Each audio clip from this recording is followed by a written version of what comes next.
السلام علیکم ورحمۃ اللہ وبرکاتہ۔ الحمد للہ رب العالمین والصلاة والسلام علی سید الانبیاء والمرسلین نبینا محمد وعلی آلہ وصحبہ اجمعین ومن تبعہم بإحسان الی یوم الدین۔ بلوغ المرام کے درس میں وہ چیزیں جن کی وجہ سے وضو ٹوٹ جاتا ہے، اس سے پہلے گزشتہ درس میں کچھ باتیں آئیں، آج کے درس میں مزید باتیں آئیں گی کہ کن چیزوں کی وجہ سے وضو ٹوٹ جاتا ہے۔ حدیث نمبر 65، عن ابی ہریرہ رضی اللہ عنہ قال قال رسول اللہ صلی اللہ علیہ وسلم اذا وجد احدكم في بطنه شيئا فاشكل عليه اخرج منه شيء ام لا فلا يخرجن من المسجد حتى يسمع صوتا او يجد ريحا، اخرجہ مسلم۔ ابو ہریرہ رضی اللہ تعالیٰ عنہ سے روایت ہے، کہتے ہیں کہ نبی کریم صلی اللہ علیہ وسلم نے فرمایا، تم میں سے کوئی اپنے پیٹ میں کسی چیز کو محسوس کرے اور اس کے لیے مشکل بن جائے کہ فیصلہ کرے کہ کیا اس کے پیٹ سے کوئی چیز نکلی کہ نہیں نکلی، یعنی ہوا خارج ہوئی کہ نہیں ہوئی، تو مسجد سے اس وقت تک نہ نکلے حتیٰ کہ یا تو آواز سنے یا بدبو سنے۔ اس حدیث کو امام مسلم رحمۃ اللہ علیہ نے روایت کی۔ یعنی حدیث کا مطلب یہ ہے، دیکھیے نبی کریم صلی اللہ علیہ وسلم زندگی کے یعنی ایسے مسائل جو دیکھنے میں بہت معمولی ہیں، لیکن اللہ تعالیٰ کی عبادت کے لیے چونکہ وضو کرنا، نماز کے لیے وضو کرنا شرط ہے، اس کے بغیر نماز نہیں ہوتی، اور پاکی صفائی کا خیال کرنا بہت ضروری ہے۔ اس لیے علماء نے کہا کہ پاکی صفائی کا، وضو کا خیال رکھنا یہ ایمان کی علامت ہے۔ بعض لوگوں نے کہا، علماء نے، مفسرین نے تفسیر کرتے ہوئے کہ اللہ تعالیٰ نے جو فرمایا اِنَّا عَرَضْنَا الْأَمَانَةَ عَلَى السَّمَاوَاتِ وَالْأَرْضِ، کہ ہم نے امانت کو آسمان و زمین پر پیش کیا اور انہوں نے اٹھانے سے انکار کر دیا اور ڈرنے لگے، لیکن انسان نے اٹھا لیا۔ امانت کا جو لفظ قرآن میں آیا ہے، علماء نے کہا کہ یہ پاکی صفائی ہے، وضو کرنا ہے، غسل جنابت۔ اگر کوئی شخص جنابت کی حالت میں آیا اور نماز پڑھ لیا، اللہ کے سوا کسی کو نہیں معلوم کس حالت میں وہ نماز پڑھا ہے، نماز وضو کے بغیر پڑھ لیا، اللہ کے سوا کسی کو نہیں معلوم، اب یہ جو چیز ہے اس کے اور اللہ کے درمیان ہے، تو یہ ایمان کی علامت ہے کہ آدمی اپنی پاکی صفائی کا اور اپنے وضو کی صحت کا خیال رکھے، ورنہ نعوذ باللہ لوگوں کے سامنے تو اس کی نماز ہو گئی، اللہ کے سامنے اس کی نماز نہیں ہوئی۔ تو لہٰذا نبی کریم صلی اللہ علیہ وسلم کا یہ فرمانا کہ پیٹ میں اگر کوئی چیز محسوس کرے، گڑبڑ محسوس کرتا ہے جی، اور وہ سمجھتا ہے کہ اس کو لگ رہا ہے کہ وہ اس کا وضو ٹوٹ گیا، ہوا نکل گئی، لگ رہا ہے، تو نبی کریم صلی اللہ علیہ وسلم نے فرمایا کہ جب تک یقین نہ ہو جائے، کہ کیسے یقین ہو کہ باقاعدہ ہوا نکلی ہے، ہوا خارج ہوئی، یا یہ کہ جو ہے وہ بدبو محسوس کر رہا ہے، تو ایسی صورت میں اس کو یقین ہو گیا کہ اس کا وضو ٹوٹ گیا، اب جو جائے وضو کر کے آئے اور جو ہے نماز پڑھے۔ یہ صحیح مسلم کی روایت۔ اس حدیث سے جو مسائل معلوم ہوتے ہیں، ان میں سے ایک مسئلہ علماء نے یہ استنباط کیا کہ نبی کریم صلی اللہ علیہ وسلم کا یہ کہنا کہ پیٹ میں اگر کوئی چیز محسوس کرے تو اس وقت تک وہ یہ نہ سمجھے کہ اس کا وضو چلا گیا اور مسجد کے باہر نہ چلا جائے وضو کرنے کے لیے، جب تک کہ یقین نہ ہو جائے۔ یقین کیسے ہو گیا؟ یقین ہوگا کہ باقاعدہ اس نے آواز سنی ہوا نکلنے کی، یا ایک بدبو اس نے محسوس کی۔ تو اس سے علماء نے اس جیسی حدیثوں سے یہ استنباط کیا کہ الیقین لا یزول بالشک، کہ یقین جو ہے وہ شک کی وجہ سے ختم نہیں ہوتا ہے۔ ایک بہت بڑا قاعدہ ہے، بہت اہم قاعدہ ہے. یعنی اگر کوئی مسلمان ہے اور اس کا اسلام، اس کا ایمان، اس کے بارے میں آپ جانتے ہیں کہ یہ مسلمان ہے، اب کیا کر رہے ہیں؟ کسی معمولی مسئلے کی وجہ سے اس کے ایمان پر شک ہو گیا، تو یہ شک جو ہو گیا اس کے ایمان پر، اور جس مسئلے کے بارے میں یقین نہیں ہے، تو ایسے مسائل پر جو ہے شک کی وجہ سے کسی پر کفر کا فتویٰ نہیں لگنا چاہیے. جیسا کہ ISIS کے لوگ کرتے تھے، نعوذ باللہ. یہ جو مسلمانوں کے دشمن اور مسلمانوں کو مارنے کے لیے اسلام کا نام لے رہے تھے، دوسروں کو تو نہیں مارا، صرف مسلمانوں کو مارا ان لوگوں نے. تو شک کی وجہ سے ایک آدمی کو دین سے نکال دینا، شک کی وجہ سے لوگوں کے تعلقات کو کاٹ لینا، اسلام میں شک کے لیے جگہ نہیں ہے. اسلام یہ کہتا ہے کہ جب مسلمان ہے، آپ کا بھائی ہے یہ، اور یقین کے ساتھ آپ جانتے ہیں کہ اس کے اسلام کے بارے میں آپ کو شک نہیں ہے، کوئی ایسی چیز صراحتاً نہیں آئی کلیئر جس کی وجہ سے اس کے اسلام کے بارے میں ہمیں دوسرا کوئی فیصلہ اٹھانا پڑے، تو ایسی صورت میں ہم کسی کو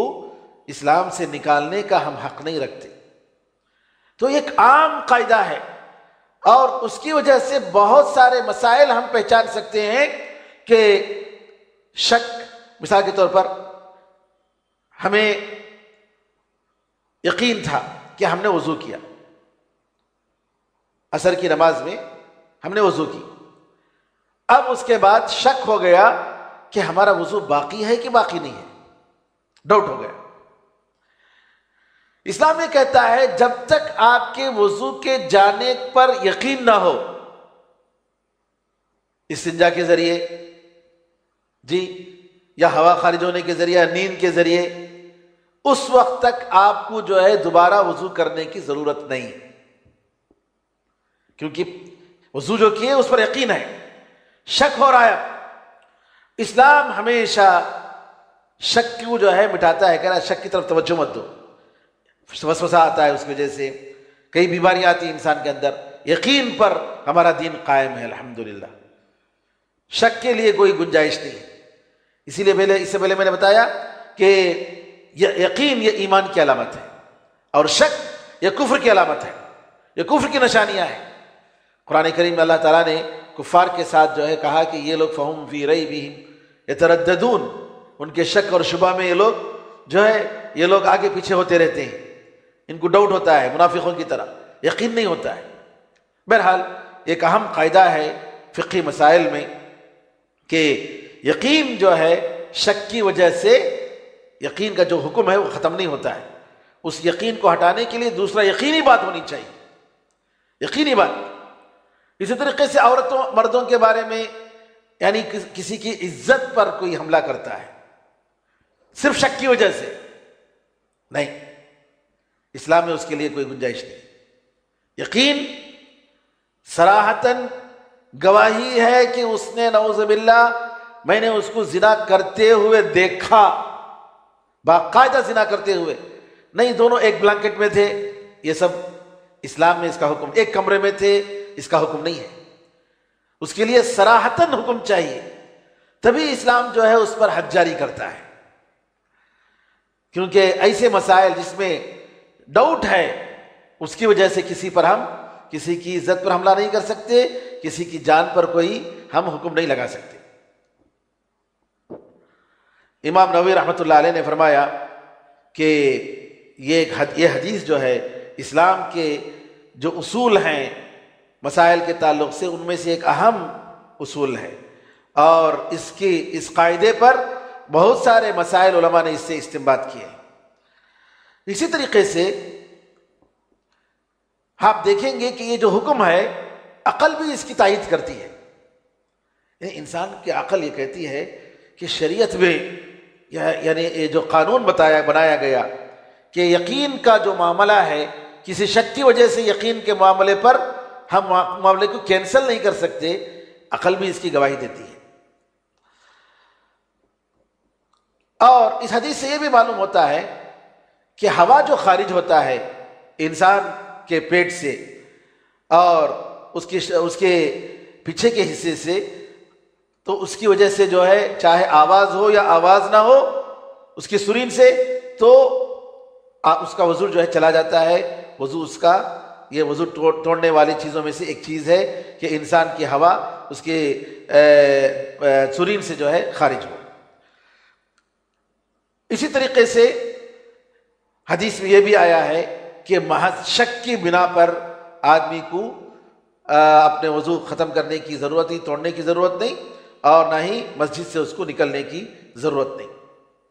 امام خطابی رحمۃ اللہ علیہ نے اس حدیث سے ایک اور مسئلہ استنباط کیا کہ اگر کوئی شخص اس کے منہ سے شراب کی بو آتی ہو لیکن کسی نے شراب پیتے ہوئے نہیں دیکھا، تو کیا اس پر شراب پینے کا جو حد ہے، 80 کوڑے مارنے کا جو حد ہے، یہ حد جاری کریں گے کہ نہیں کریں گے؟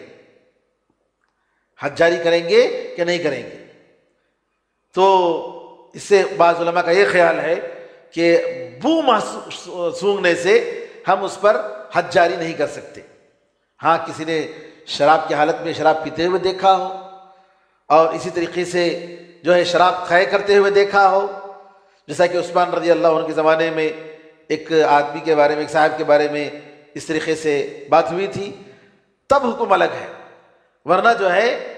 ایسے ہی کہ ہم اس کے منہ سے جو ہے شراب کی بو محسوس کر رہے تھے، لہذا اس پر حد جاری کریں گے، بعض علماء کا خیال ہے کہ یہ کافی نہیں ہے۔ اب آئیے دوسری حدیث۔ اس حدیث میں اس مسئلے میں دو قسم کی حدیثیں آتی ہیں کہ آدمی اگر اپنی شرمگاہ کو اپنے ہاتھ سے چھوئے تو کیا اس کا وضو ٹوٹ جاتا ہے یا نہیں ٹوٹتا ہے؟ عن طلق بن علی رضی اللہ عنہ قال قال رجل مسست ذکری او قال الرجل يمس ذکره في الصلاة اعلیہ الوضوء فقال النبي صلی اللہ علیہ وسلم لا انما هو بضعة منك اخرجه الخمسة وصححه ابن حبان وقال ابن المديني هو احسن من حدیث بصرہ۔ حدیث نمبر 66۔ طلق بن علی رضی اللہ تعالی عنہ کہتے ہیں کہ ایک آدمی نے نبی کریم صلی اللہ علیہ وسلم سے عرض کیا، اللہ کے رسول میں نے اپنی شرمگاہ کو اپنے ہاتھ سے چھوا، یا انہوں نے یہ کہا کہ آدمی اپنی شرمگاہ کو نماز میں چھوتا ہے، کیا اس پر وضو ہے؟ وضو کرنا ضروری ہے؟ کیا اس کی وجہ سے اس کا وضو ٹوٹ جاتا ہے؟ تو نبی کریم صلی اللہ علیہ وسلم نے فرمایا کہ نہیں، وہ تو تمہارے جسم کا ایک ٹکڑا ہے۔ اس حدیث کے بارے میں علامہ ابن مدینی رحمۃ اللہ علیہ فرماتے ہیں کہ بصرہ بنت صفوان، جو اس کے خلاف دوسری حدیث ہے جس میں وضو ٹوٹنے کا ذکر آتا ہے اور وضو کرنے کا حکم آتا ہے، علی بن مدینی رحمۃ اللہ علیہ جو امام بخاری کے استاد ہیں، وہ کہتے ہیں کہ بصرہ کی حدیث سے یہ حدیث زیادہ اچھی ہے۔ اس حدیث کی ایک اور روایت یہ ہے، طلق بن علی کہتے ہیں کہ ہم لوگ وفد کی شکل میں نبی کریم صلی اللہ علیہ وسلم کے دربار میں آئے اور ہم نے بیعت کی اور ہم نے ان کے ساتھ نماز پڑھی، اور جب نماز پوری ہو گئی تو ایک آدمی آیا جو کہ بدو لگ رہا تھا، اس نے کہا اللہ کے رسول آپ کا کیا خیال ہے ایک آدمی کے بارے میں جو اپنی شرمگاہ کو نماز میں چھو لیتا ہے؟ تو نبی کریم صلی اللہ علیہ وسلم نے فرمایا وہ تو تمہارے جسم کا ایک ٹکڑا ہے، کیا وہ تمہارے جسم کا ٹکڑا نہیں ہے؟ اس طریقے سے نبی کریم صلی اللہ علیہ وسلم نے سوال کیا۔ تو یہ حدیث کے بارے میں علماء کہتے ہیں کہ یہ حدیث صحیح ہے۔ مسند احمد اور اصحاب سنن، ابو داؤد، ترمذی، نسائی، ابن ماجہ نے اس حدیث کی روایت کی اور دوسروں نے بھی روایت کی۔ امام طحاوی رحمۃ اللہ علیہ فرماتے ہیں کہ یہ حدیث، اس کی سند بہت ہی سیدھی ہے، صحیح ہے، اور اس میں کسی قسم کا اضطراب نہیں ہے۔ ابن حجر رحمۃ اللہ علیہ فتح الباری میں کہتے ہیں یہ حدیث صحیح ہے یا حسن ہے۔ اسی طریقے سے شیخ البانی رحمۃ اللہ علیہ نے بھی صحیح سنن نسائی میں اس حدیث کو صحیح قرار دیا، جبکہ دوسرے علماء امام شافعی، ابو حاتم، ابو زرعہ جو امام بخاری و مسلم کے استاد ہیں، ابو حاتم و ابو زرعہ، اور اس طریقے سے امام دارقطنی اور بیہقی اور ابن الجوزی وغیرہ نے اس حدیث کو ضعیف قرار دیا۔ بہرحال اس حدیث میں یہ معلوم ہوا کہ آدمی اگر اپنی شرمگاہ کو چھو لیتا ہے وضو کے بعد تو اس کی وجہ سے اس کا وضو ٹوٹتا نہیں ہے۔ طلق بن والی رضی اللہ عنہ کی یہ حدیث ہے۔ اب آئیے دوسری حدیث، وعن بسرة بنت صفوان رضی اللہ عنہا ان رسول اللہ صلی اللہ علیہ وسلم قال من مس ذکرہ فليتوضأ اخرجہ الخمسہ وصححہ الترمذی وابن حبان وقال البخاری هو اصح شیء فی هذا الباب۔ حدیث نمبر 67، بسرہ بنت صفوان رضی اللہ عنہ فرماتی ہیں کہ نبی کریم صلی اللہ علیہ وسلم نے فرمایا کہ اگر کوئی شخص اپنی شرمگاہ کو چھوتا ہے تو اس کو وضو کرنا چاہیے، وہ وضو کرے۔ اس حدیث کو بھی سنن اربع، 4 سنن کی کتابیں ابو داؤد، ترمذی، نسائی، ابن ماجہ اور امام احمد مسند احمد میں، یہ 5 کتابوں میں یہ حدیث موجود ہے۔ امام ترمذی نے اس حدیث کو اور ابن حبان نے بھی اس حدیث کو صحیح قرار دیا، اور امام بخاری رحمۃ اللہ علیہ نے فرمایا اس ٹاپک میں، اس موضوع میں یہ حدیث سب سے زیادہ صحیح ہے۔ یعنی امام بخاری کا مطلب یہ ہے کہ جو حدیث طلق بن علی گزری ہے اس سے بھی زیادہ صحیح یہ حدیث ہے۔ یہ حدیث صحیح ہے، امام مالک نے، امام شافعی نے اور دوسروں نے روایت کی، اور اس حدیث کو امام احمد، امام بخاری، امام ترمذی، امام دارقطنی، امام ابن معین، حازمی اور بیہقی اور دوسروں نے بھی کیا کہا کہ یہ حدیث صحیح ہے۔ امام بیہقی رحمۃ اللہ علیہ فرماتے ہیں کہ اس حدیث کو راجح قرار دینے کے لیے، اب دونوں حدیث اپنی جگہ پر صحیح ہے، امام بیہقی رحمۃ اللہ علیہ ان کی یہ رائے ہے کہ طلق بن علی کی روایت جس میں یہ آیا ہے کہ وضو کرنے کی ضرورت نہیں، وہ تو تمہارے جسم کا ایک ٹکڑا ہے، جو اس کے خلاف ہے، اس کے مقابلے میں بسرا والی یہ روایت ترجیح کے قابل ہے، اس وجہ سے کہ طلق بن علی کی جو روایت ہے اس کے جو روایت کرنے والے راوی ہیں سند میں، یہ جو ہے شیخین کی بخاری اور مسلم کے راوی نہیں ہیں، جبکہ بسرا بنت صفوان والی جو روایت ہے اس کے روایت کرنے والے صحیح بخاری اور صحیح مسلم کے روات میں سے ہیں، گرچہ کہ انہوں نے اپنی صحیحین میں اس کو ذکر نہیں کیا۔ اب آئیے، دونوں حدیثیں آپس میں بظاہر تعارض ہے ان کے درمیان۔ ایک حدیث سے معلوم ہوتا ہے کہ وضو کرنے کی ضرورت نہیں ہے، اور دوسری حدیث سے یہ معلوم ہوتا ہے کہ آدمی اگر اپنی شرمگاہ کو چھو لے تو وضو کرنی چاہیے۔ اس سلسلے میں اب علماء کے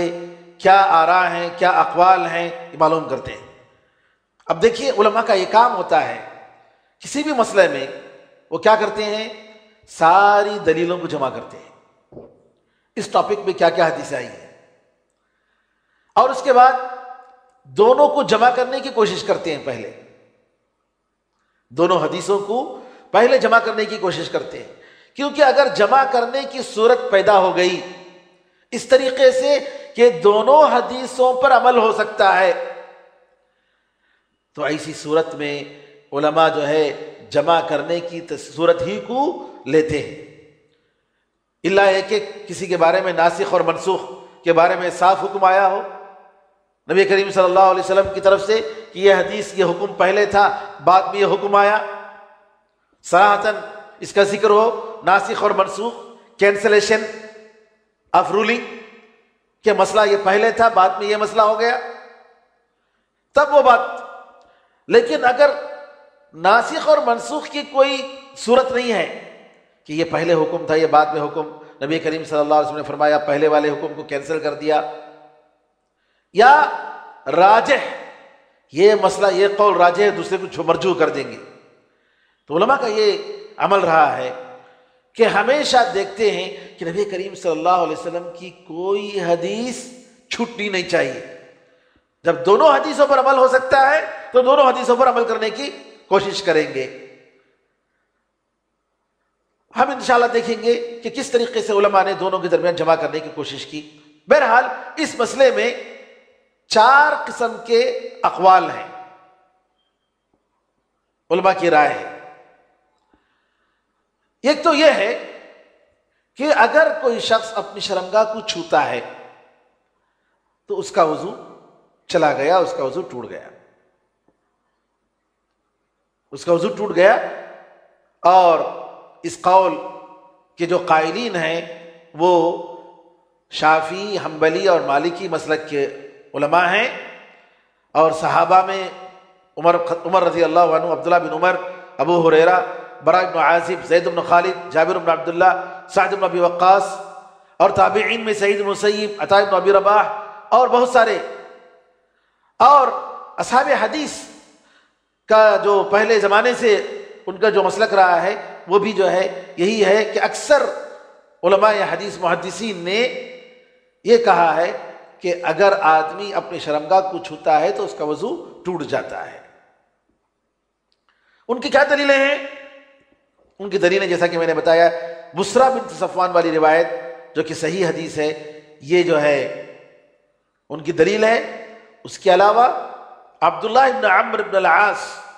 رضی اللہ عنہما کی حدیث ہے کہ نبی کریم صلی اللہ علیہ وسلم نے مجھ سے کہا کہ اگر کوئی شخص اپنی شرمگاہ کو چھوتا ہے تو اس کو وضو کرنا چاہیے، اور اگر کوئی عورت اپنی شرمگاہ کو چھوتی ہے تو اس کو وضو کرنا چاہیے۔ اس کو امام احمد نے اپنے مسند میں روایت کی، اور دارقطنی اور بہقی نے بھی روایت کی، اور شیخ البانی رحمۃ اللہ علیہ کہتے ہیں کہ یہ حدیث سند کے لحاظ سے حسن ہے۔ ایک تیسری حدیث ہے اسی معنی میں، ام حبیبہ رضی اللہ عنہ کہتی ہیں کہ میں نے نبی کریم صلی اللہ علیہ وسلم کو فرماتے ہوئے سنا کہ اگر کوئی شخص اپنی شرمگاہ کو چھوتا ہے تو اس کو وضو کرنا چاہیے۔ اور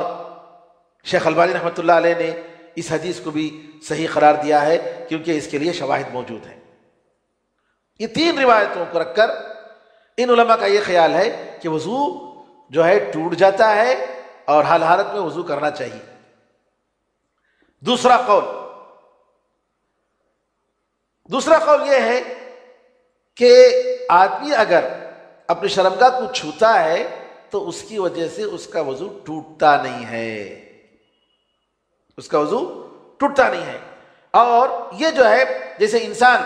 جسم کے دوسرے حصے کو چھوتا ہے، بالکل اسی طریقے سے یہ علماء احناف کا قول ہے۔ اور ان کی دلیل، اس کے بھی بعض صحابہ قائل ہیں، ان میں سے علی بن ابی طالب رضی اللہ عنہ، عمار بن یاسر، عبداللہ بن مسعود، عبداللہ بن عباس، حذیفہ بن یمان، عمران بن حسین، اور ابو الدرداء، ابو ہریرہ، اور ایک روایت سعید مسیب رحمۃ اللہ علیہ سے بھی آتی ہے کہ انہوں نے کہا کہ اس کی وجہ سے انسان کا وضو نہیں ٹوٹتا ہے۔ اور ان لوگوں کی دلیل جو ہے طلق بن علی رضی اللہ عنہ کی جو حدیث ہے وہ حدیث دلیل ہے، اور امام ترمذی رحمۃ اللہ علیہ نے فرمایا کہ اس ٹاپک میں سب سے زیادہ اچھی حدیث یہ ہے، اور شیخ البانی رحمۃ اللہ علیہ نے اس حدیث کو بھی صحیح قرار دیا۔ تیسرا قول، بعض علماء نے جمع کیا دونوں کے درمیان، کہا بسرا بنت صفوان والی جو حدیث ہے جس میں وضو کرنے کا حکم ہے، یہ استحباب کے لیے ہے۔ استحباب کا مطلب مستحب، یعنی کر لیے تو بہتر، ثواب، نہیں کرے تو کوئی حرج نہیں۔ مطلب اس کا ایک وضو نہیں ٹوٹتا ہے اس سے، لیکن وضو کر لینا بہتر ہے، وضو کر لینا بہتر ہے لیکن وضو نہیں ٹوٹتا ہے۔ اور یہ قول جو ہے شیخ الاسلام ابن تیمیہ رحمۃ اللہ علیہ کا قول ہے، انہوں نے کہا، اور امام احمد رحمۃ اللہ علیہ کی بھی ایک روایت ہے، اور یہی جو ہے ابن عثیمین رحمۃ اللہ علیہ کا بھی قول ہے۔ شیخ ابن عثیمین رحمۃ اللہ علیہ نے بھی یہی کہا کہ اگر وضو کرتا ہے تو بہتر ہے، مستحب ہے، اور اگر نہیں کرے تو کوئی حرج نہیں۔ چوتھا قول یہ ہے کہ بعض علماء نے وضو کو بعض حالت میں واجب قرار دیا اور بعض حالت میں واجب نہیں قرار دیا۔ بعض علماء نے کہا کہ اگر شہوت کے ساتھ اپنی شرمگاہ کو چھوتا ہے تو اس کا وضو ٹوٹ جاتا ہے، اور اگر شہوت کے بغیر اس کا ہاتھ لگ گیا شرمگاہ پر تو اس کا وضو ٹوٹتا نہیں ہے۔ یہ شیخ البانی رحمۃ اللہ علیہ کا خیال ہے، اور اس طریقے سے شیخ ابن عثیمین رحمۃ اللہ علیہ نے بھی ایک جگہ جو ہے اسی کا ذکر فرمایا ہے۔ اور بعض علماء کا یہ خیال ہے کہ اگر حائل کے ساتھ، حائل کا مطلب یعنی کوئی چیز کپڑا ہے مثال کے طور پر، کپڑے کے اوپر سے اگر شرمگاہ پر ہاتھ لگ گیا تو کوئی حرج نہیں. اگر ڈائریکٹ اگر ہاتھ رکھا ہے بغیر کسی حائل کے تو اس پر وضو واجب ہے. شیخ بن باز رحمۃ اللہ علیہ کا یہ قول ہے. علماء کرام نے یہ قرار کہا کہ یہ راجح قول یہی لگ رہا ہے کہ اس میں دونوں حدیثوں کو جمع کرنے کی کوشش کی جائے. جو آخری کے جو تین باتیں، تین اقوال ہیں کہ یا تو یہ مستحب ہے وضو کرنا، یا یہ کہ شہوت کے ساتھ اگر چھوتا ہے تب اس پر جو ہے اس کو وضو ٹوٹتا ہے ورنہ نہیں ٹوٹتا ہے، یا حائل کے بغیر اگر چھوتا ہے تو وضو ٹوٹتا ہے ورنہ وضو نہیں ٹوٹتا ہے. تو اس قسم کے جو باتیں ہیں علماء نے کہا کہ یہی زیادہ بہتر ہے، تاکہ کیونکہ دونوں حدیثیں صحیح ہیں اور دونوں پر جو ہے عمل کرنا چاہیے، لہٰذا جو ہے اس پر یہ محمول کریں گے کہ بہتر ہے کہ آدمی وضو کر لے، اور اگر نہیں کرتا ہے تو کوئی حرج نہیں. واللہ اعلم. اب آئیے ایک اور مسئلہ. اس مسئلے میں یعنی ہم لوگوں نے اب تک جو روایتیں پڑھی ہیں وضو توڑنے والی چیزوں میں،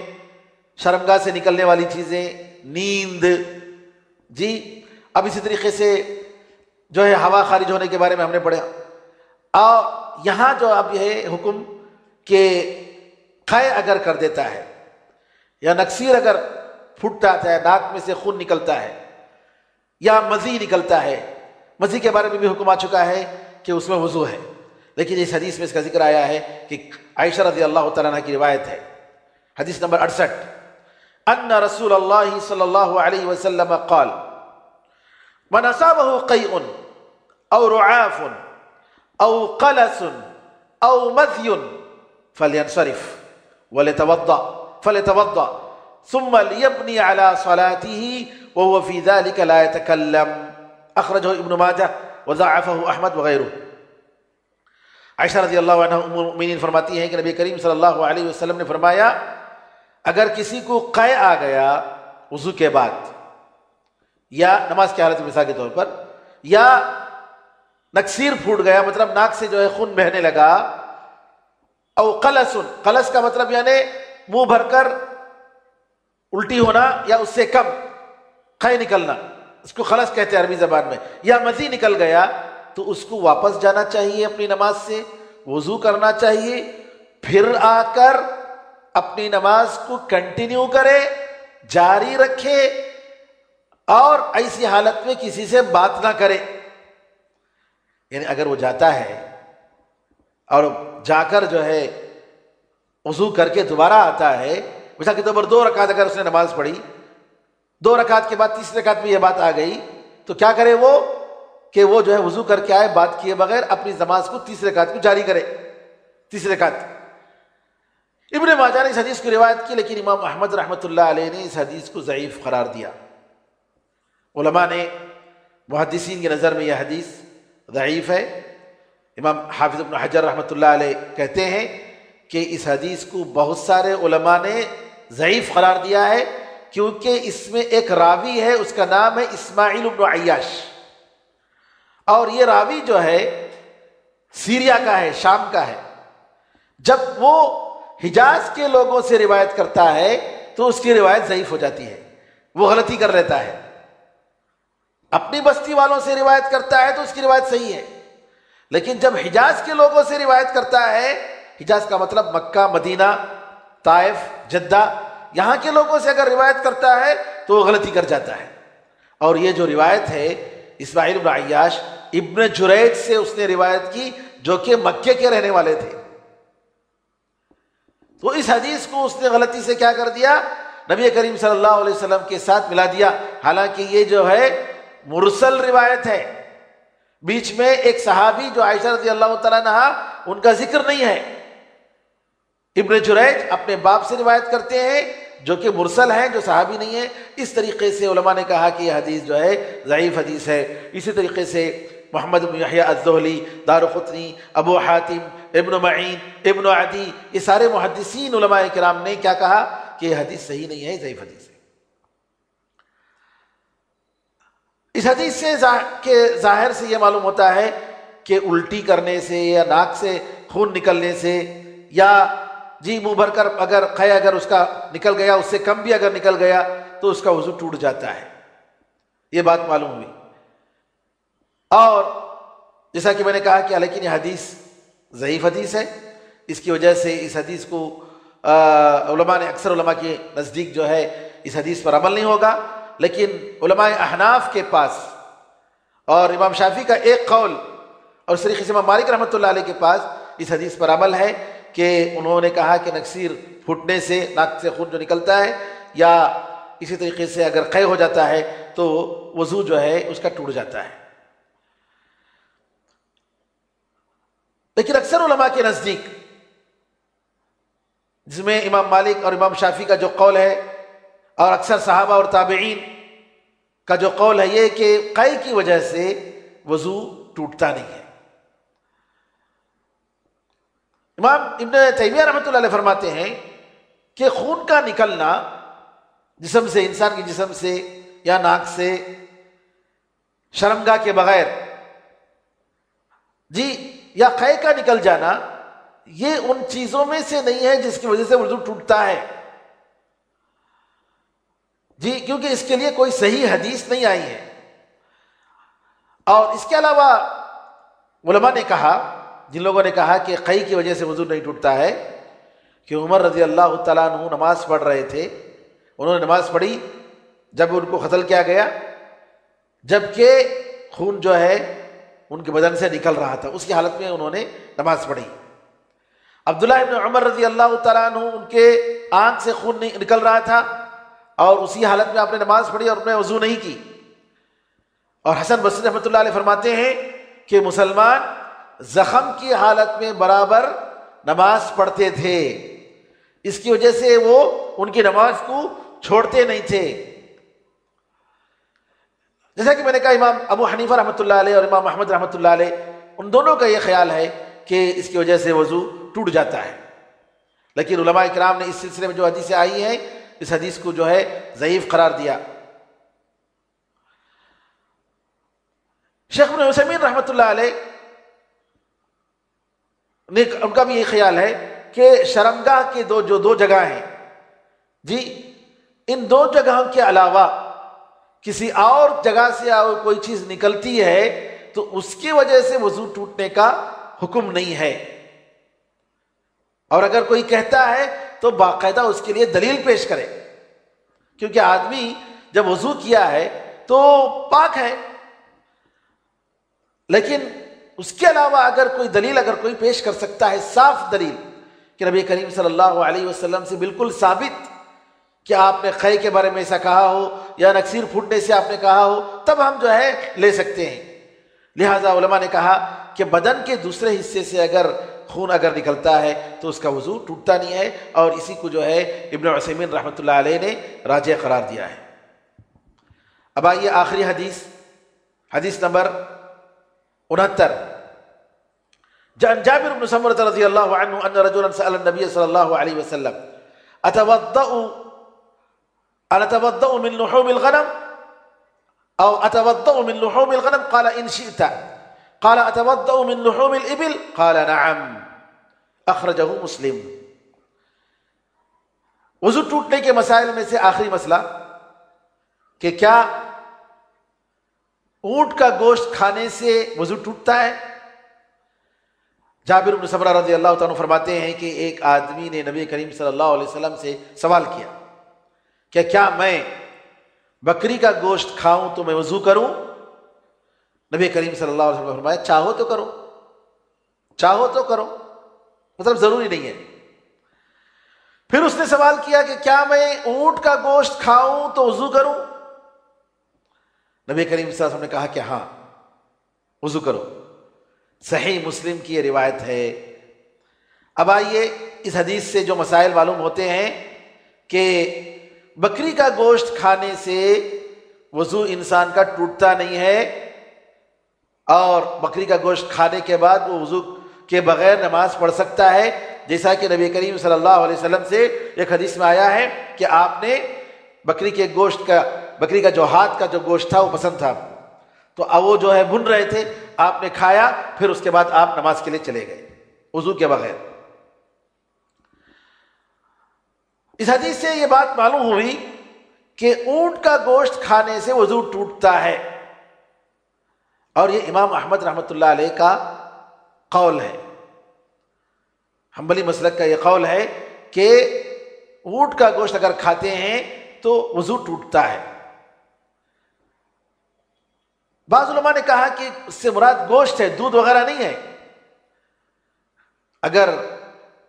اونٹنی کا جو ہے دودھ اگر پیتے ہیں تو اس کی وجہ سے وضو نہیں ٹوٹتا ہے، لیکن گوشت کی وجہ سے وضو ٹوٹتا ہے، کیونکہ نبی کریم صلی اللہ علیہ وسلم نے یہاں گوشت کے بارے میں یہ حکم فرمایا ہے۔ اب یہاں جو حدیث ہے جابر بن سمرہ کی، ان کے علاوہ براء بن عازب رضی اللہ تعالیٰ عنہ کی بھی ایک حدیث ہے کہ براء بن عازب رضی اللہ تعالیٰ عنہ سے روایت ہے کہ ان سے بھی نبی کریم صلی اللہ علیہ وسلم سے کسی نے یہ سوال کیا کہ کیا بکری کے گوشت سے ہم وضو کریں؟ کہا کہ نہیں، چاہے تو کرو۔ اور اونٹ کے گوشت کے بارے میں نبی کریم صلی اللہ علیہ وسلم نے فرمایا کہ وضو کر لو۔ تو یہاں علماء نے فرمایا کہ دو روایتیں صحیح مسلم کی، جس کو علماء نے صحیح قرار دیا ہے، جابر بن سمرہ کی اور براء بن عازب کی، یہ ثابت کرتی ہیں کہ اونٹ کا گوشت کھانے سے وضو کرنا چاہیے۔ بعض علماء نے کہا، دوسرے علماء کے نزدیک، جمہور علماء کے نزدیک، اکثر علماء کے نزدیک یہ ہے، مالکیہ، شافعیہ اور حنابلہ کے پاس نہیں، نبی کریم صلی اللہ علیہ وسلم کا جو آخری عمل تھا وہ یہ کہ آگ جو چیز پکاتی تھی اس سے آپ نے وضو نہیں کیا، شروع میں کرتے تھے۔ یعنی اگر آگ سے کوئی چیز پکی، چاہے کوئی بھی چیز ہو، چاول، روٹی، یا کہ گوشت، کوئی بھی کھانے کی چیز، تو نبی کریم صلی اللہ علیہ وسلم شروع میں وضو کرنے کا حکم دیتے تھے، بعد میں آپ نے وضو کرنے کو چھوڑ دیا، آپ نے کہا کہ وضو کرنا ضروری نہیں ہے، آگ میں کوئی چیز پکتی ہے تو اس کی وجہ سے وضو کرنے کی ضرورت نہیں ہے۔ اس حدیث سے علماء نے دلیل لیا کہ اونٹ کا گوشت بھی اسی میں داخل ہے، لیکن علماء نے جواب دیا، حنبلی علماء نے، کہ نبی کریم صلی اللہ علیہ وسلم سے اس حدیث میں سوال کیا گیا کہ بکری کے گوشت کھانے سے وضو کروں کیا نہیں کروں؟ آپ نے آپ نے کہا کہ اگر چاہے تو کرو، جبکہ بکری کا گوشت بھی پکنے سے نہ ہوا ہے۔ آپ نے یہاں دو گوشت کے درمیان فرق کیا، ایک گوشت بکری کا ہے اور دوسرا گوشت اونٹ کا ہے۔ اونٹ کے بارے میں آپ نے ایک حکم دیا کہ وضو کرو، اور بکری کے گوشت کے بارے میں آپ نے کہا کہ وضو چاہو تو کرو۔ تو اس طریقے سے یعنی اس حدیث کو یہ کہیں گے کہ آگ کے ذریعے پکانے سے جو چیز جو ہے نبی کریم صلی اللہ علیہ وسلم نے کہا کہ وضو کرنے کی ضرورت نہیں ہے، اس میں اس حدیث کو کوئی دخل نہیں ہے، وہ الگ حدیث ہے اور یہ الگ حدیث ہے، یہ الگ مسئلہ ہے، وہ الگ مسئلہ ہے۔ یعنی عام حکم یہ ہے کہ اگر کسی چیز کو آپ آگ کے ذریعے پکاتے ہیں تو اس میں وضو کرنے کی ضرورت نہیں، یہ اپنی جگہ، لیکن یہ حدیث اونٹ کے گوشت والی حدیث یہ خاص ہے اونٹ کے گوشت کے ساتھ۔ ایک ہی حدیث میں بکری کے گوشت کے بارے میں ایک حکم دیا گیا ہے اور اونٹ کے گوشت کے بارے میں الگ حکم دیا گیا ہے۔ تو علماء نے کہا کہ لہٰذا جو ہے یہ حکم باقی ہے، حنبلی مسلک کا یہ قول ہے، اور اس حدیث کی وجہ سے ان لوگوں نے کہا کہ یہ حکم منسوخ نہیں ہے، کینسل نہیں ہے، بلکہ وضو کرنا چاہیے۔ اور علماء نے یہ بھی کہا، حنبلی علماء نے، جو لوگ وضو کرنے کے قائل ہیں، کہ نبی کریم صلی اللہ علیہ وسلم صرف گوشت کھا کر وضو کے بارے ہی میں آپ نے یہ فرق نہیں کیا ہے، بلکہ نبی کریم صلی اللہ علیہ وسلم سے سوال کیا گیا کہ کیا بکریاں جہاں باندھتے ہیں، جہاں بکریاں رہتی ہیں، بکریاں باندھنے کی جگہ، ان جگہوں میں ہم نماز پڑھ سکتے ہیں؟ نبی کریم صلی اللہ علیہ وسلم نے فرمایا کہ پڑھ سکتے ہیں، لیکن نبی کریم صلی اللہ علیہ وسلم نے اونٹ باندھنے کی جگہ پر نماز پڑھنے سے منع کیا. دونوں کے درمیان فرق، یعنی جہاں اونٹوں کو باندھا جاتا ہے وہاں نبی کریم صلی اللہ علیہ وسلم نے نماز پڑھنے سے منع کیا، جبکہ وہی حکم جہاں پر بکریوں کو باندھا جاتا ہے نبی کریم صلی اللہ علیہ وسلم نے نماز پڑھنے کی وہاں اجازت دی. تو دونوں جانوروں کے درمیان نبی کریم صلی اللہ علیہ وسلم نے فرق کیا ہے، اور لہٰذا یہ وضو میں بھی یہ فرق باقی ہے. اور نبی کریم صلی اللہ علیہ وسلم نے یہ بھی فرمایا کہ بکری چرانے والوں کے دلوں میں نرمی ہوتی ہے، ان کے اخلاق میں سختی نہیں ہوتی، نرمی ہوتی ہے. اس کے مقابلے میں اونٹ چرانے والے ہیں، ان کے اخلاق میں جو ہے سختی ہوتی ہے، تکبر ہوتا ہے، غرور ہوتا ہے. علماء نے کہا کہ اس وجہ سے کہ اونٹ میں شیطانی قوت ہے، اونٹ میں شیطانی قوت ہے، اور اس کی وجہ سے نبی کریم صلی اللہ علیہ وسلم نے وضو کرنے کا حکم دیا. بہرحال بعض علماء کا یہ خیال ہے کہ وضو اگر کر لیتا ہے تو مستحب ہے، بہتر ہے، ورنہ جو ہے کوئی ضروری نہیں. ورنہ تقی الدین